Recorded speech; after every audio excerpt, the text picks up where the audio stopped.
Hi guys, welcome back to another video. I know that you are seeing myself with the same clothes and not looking amazing in most of my last videos if you follow me here. However, I'm going away soon and then I won't have another day to film, so that's it.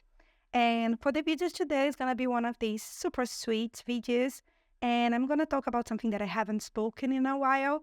It's not an orchid video though. Just to let you know, if you are here only to see something related to orchids, I'm disappointing you today. I'm really sorry. But if you like other types of plants and if you are interested to know what happened to my Hoyas, that's the video for you. So that's an update on my Hoya collection. And I will tell you how they are doing, what happened to them, and what I discovered about Hoyas with my journey. So, to start with, I have here my Hoya serpents. And for me, this is one of the cutest Hoyas in my collection because it has these round shaped leaves, succulent type of leaves that hangs everywhere, especially on this cute pot that's missing, that broke here on the top. But it's so cute. It's so beautiful. It grows so well. So that's why she's my host, my co-host today. But I will give you some B-roll. It's going to see here footage of all of them. I don't know if I remember all of their names, but I'll grab their tags and we'll talk a little bit about all of them. So because I have the serpents here, I'll start with it. As I said, this Hoya has always grown super well. For me, if you don't know my journey with Hoyas, I'll link some other videos down below. But I've received most of them as cuttings from a lovely person. And I had zero experience with Hoya when I received them. I've never grown Hoyas in my life. And I have to say, they are very easy compared to orchids. Oh my gosh. I can't complain. Hoyas, they do very well here inside my flat. So the serpents, as you can see, produced so many growths and it's growing all over. I have divided that many times. And it's still like a bushy plant. It has bloomed a lot for me last year. And now has lots of peduncles, I hope I'm pronouncing it correctly, and it will bloom again with multiple directions of growth. So I have a beautiful bloom show with my Hoya serpents. I don't find their flowers as beautiful as orchid flowers though. I find the plants very cute, but the flowers, they are not for me specifically, but I love how the leaves grow. So, talking about the second one here that I will show you is my Hoya Sunrise. This one is known for this beautiful foliage, will produce these super red leaves. Yeah, it does, especially when it's spring and summer. So now it will become a red plant more than a green one. That's because of anthocyanin, especially when it's exposed to strong light. It will produce this substance, this chemical substance to protect the leaves.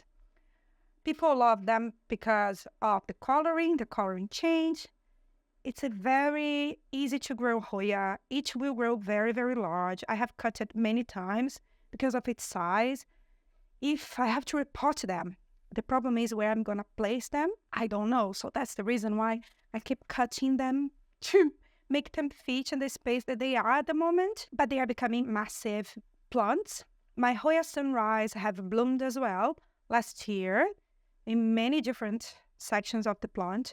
It is blooming now. It looks like a little umbrella, an upside down umbrella. It's cute. The inflorescence is cute. However, I don't like the fragrance. The fragrance is very strong for me. But if you are a sucker for fragrance, I would recommend you to have a Hoya because they will bloom and rebloom easily and the fragrance is very powerful. So that's my Hoya Sunrise. Then I have here my Hoya, I think that one is the Lacunosa. So my Hoya Lacunosa was growing under growing lights. It was not performing as well as the other Hoyas. It didn't bloom last year. So I noticed that the only disadvantage with Hoyas, in my opinion, is they need strong light to grow and perform well. Because of these windows, they love it so much because if I'm not mistaken, southeastern type of windows. So it's very powerful for them and they love it. They keep growing and blooming non-stop. The Lacunosa was under growing light, so it wasn't doing very well for me. From the moment that I placed in the hanging macrame near the stronger light, stronger natural light, boom, start blooming, starts pushing out more growths, and is becoming a super bushy plant as well. So light did the trick.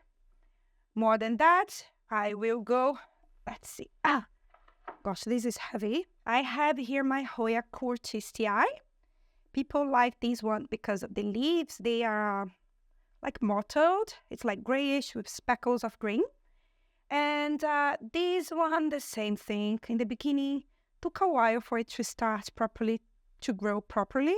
But now it's growing all over the place. I cut it recently because they become like vines. They start attaching to things. So it was starting to attach to my wall. And there was a big piece of it attached to my wall.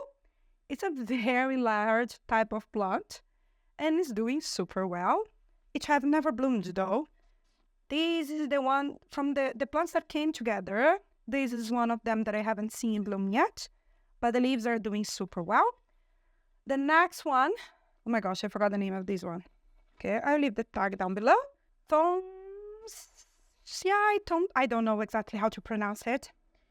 This is a completely different type of Hoya. It's much larger in terms of leaves. The leaves are very succulent, full of hair, and it grows a little bit slower than the other ones. But I adore it. I adore the leaves. The leaves, again, they have, instead of having green speckles, it has gray speckles all over it.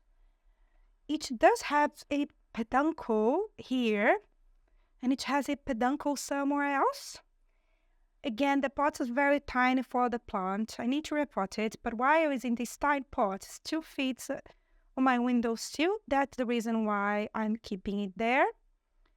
And the leaves are very, very cute. Oh my gosh, it just grows a little bit slower than the other ones. My Hoya rotundiflora. My Hoya rotundiflora is, again, a slower grower compared to the other Hoyas. And it has a different patterns of growth as well. It's funny, instead of pushing out leaves, it has these, the leaves, they grow very close to each other. They are like a rectangle type of shape. And they will push out like a stem, a long stem without leaves. And then the leaves will start slowly, I think, growing from this stem. But from now, I only have this very, very long stem coming out of the plant. And I don't see any peduncle or anything. I think this plant is the kind of plant that will take a while to become completely mature and to be able to bloom. But so far, so good. It's growing well. It's just a little bit more unruly or different from the other ones. Then I have here my Hoya, if I'm not mistaken, something tricolor. Vertis, I'm gonna place the name down below. So this one is the type of Hoyas that with strong sunlight will have different colors because we'll produce a little bit of anthocyanin as well. So the leaves will be like reddish, pink, plus green. So that's why they say they have multiple colors. Like the other Hoyas, this one I had a very tiny cutting. I managed to root the cutting and it's doing super well. This one grows pretty fast. It's one of the newest Hoyas in my collection, but I cannot complain. It's doing amazingly well. As I said, I haven't seen this one in bloom yet, so I cannot compare their flowers really. The three that I've seen bloom, the flowers are similar. I didn't see anything different, but apparently they produce small inflorescences. I think some Hoyas are capable of producing larger flowers. Maybe when I see a larger flower, I will fall in love. For now, I love Hoyas because of the foliage. So anyway, this one is doing amazingly well. And I think I have only one more to show you. I don't remember the name, but I will leave the tag down below. So this one I bought in France with the two orchids that I lost. To see the orchids are gone. But the Hoya is doing amazingly well. It's growing under growing light. I don't have space for it on my windowsill. I think if I was offering the natural light as I'm offering to other ones, it would be much larger. This one is a very common Hoya, I think. I think it's one of the cheapest ones. And people love because we'll produce these leaves, these large leaves that will fall all over. And the leaves have different colors as well. I do really like it, but it's a little bit larger, so I need to find a proper space for it. But why I'm recording this video, not only because I want to update you on them, Just to tell you that for me, Hoyas are very, very easy to grow. The only disadvantage, I think, is if you don't have space under strong light, don't buy them, because I think they do much, much better when they're exposed to the appropriate light that they need. More than that, all of them are potted in something similar to what I pot my orchids. It's a mix of bark, moss, but I think I added a little bit of soil as well, and they love it. They are doing amazingly, amazingly well. So if you like foliage plants and you haven't tried a Hoya, go for it. They're very easy to grow, and maybe if you have the space for it, you can hang it somewhere, and will be definitely a beautiful addition to your home. More than that, I hope you enjoyed this video. If you did, hit the like button, leave a comment down below, and I hope to see you next time. Bye bye!